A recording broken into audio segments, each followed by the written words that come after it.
മച്ചാമാരെ, ഇന്ന് പ്ലാസ്റ്റിക് കൂട് കൊണ്ട് നമുക്കൊരു അടിപൊളി ഇല ഉണ്ടാക്കിയാലോ. പച്ചക്കറി കിറ്റിൻ്റെ കവറാണ് കേട്ടോ. ഇതുപോലെയൊക്കെ ഉണ്ടാക്കാം ഷേപ്പിൽ. അതിന് നമുക്കിത് 2 കൂട് എടുത്തിട്ടുണ്ട്. എന്നിട്ട് ഇത് അതിനെ മടക്കി നടുവേ പിടിച്ച് എന്തെങ്കിലും ഒരു ഇത് വെച്ചാൽ മതി. ഒന്ന് ചൂടാക്കി അവിടെ ഒന്ന് ടൈറ്റ് ആക്കുക. അത് ഊരി എടുത്ത് കഴിഞ്ഞിട്ട് കട്ട് ചെയ്തെടുക്കുമ്പോൾ ഇങ്ങനെ ഈ ഷേപ്പിൽ കട്ട് ചെയ്തെടുക്കണം. എന്നിട്ട് അതൊന്ന് ലെവൽ ചെയ്യണം കേട്ടോ. എന്നിട്ട് 2 ഡബിൾ ലെയർ വരും അതിൻ്റെ അകത്ത്. ആ ഡബിൾ ലെയറിനെ നമ്മൾ കൂട്ടി പിടിച്ചിട്ട് ലൈറ്റർ വെച്ച് ആ സൈഡൊന്ന് ഷേപ്പ് ചെയ്ത് കൊടുക്കണം. എന്നിട്ടൊന്ന് അമക്കയോടെ കൊടുക്കുമ്പോൾ അത് ഒട്ടിയിരുന്നുള്ളൂ പരസ്പരം. എന്നിട്ട് ഇതിൻ്റെ ഞരമ്പുകളൊക്കെ വരണം. അതിനുവേണ്ടി നമുക്കിത് അടിയിലൊന്ന് ലൈറ്റർ ഒന്ന് ചുമ്മാ ചെറുതായിട്ട് ചൂടാക്കി കൊടുക്കണം.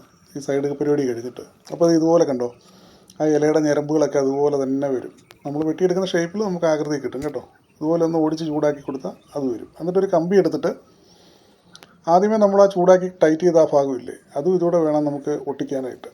ഇത് ഞാൻ ഒരു വൈറ്റ് ചെയ്തു വെച്ച്. എനിക്ക് ഏറ്റവും കൂടുതൽ ഇഷ്ടപ്പെട്ട വൈറ്റ് കവറിൻ്റെ ആയിരുന്നു കേട്ടോ. എന്നിട്ട് 4 ചെയ്തിട്ടുണ്ട്. ഒരു 3 വലുതും ഒരു ചെറുതും. എന്നിട്ട് ഈ കമ്പി ഇതുപോലെ അടപ്പിലിട്ട് നമുക്കൊരു സ്റ്റാൻഡാക്കി മാറ്റണം. എങ്കിലും നമുക്കിത് എവിടെയെങ്കിലും വെക്കാൻ പറ്റുള്ളൂ, മേശപ്പുറത്തൊക്കെ. ഇതാ ഇതുപോലെ ഇരിക്കും. എങ്ങനെയുണ്ട്, പൊളിച്ചില്ലേ?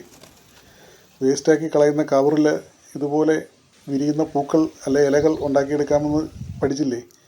ഇന്നലെ നമ്മൾ വീഡിയോയിൽ ഉപയോഗിച്ച, അതായത് ഫ്ലവർ ഉണ്ടാക്കാൻ ഉപയോഗിച്ച അതുപോലത്തെ സ്റ്റാൻഡാണ് ഇന്നും നമ്മൾ ആ താഴെ സെറ്റ് ചെയ്തിരിക്കുന്നത് കേട്ടോ. വീഡിയോ ഇഷ്ടപ്പെട്ട മച്ചാന്മാരെ അഭിപ്രായങ്ങളൊക്കെ പറയുക. Thank you.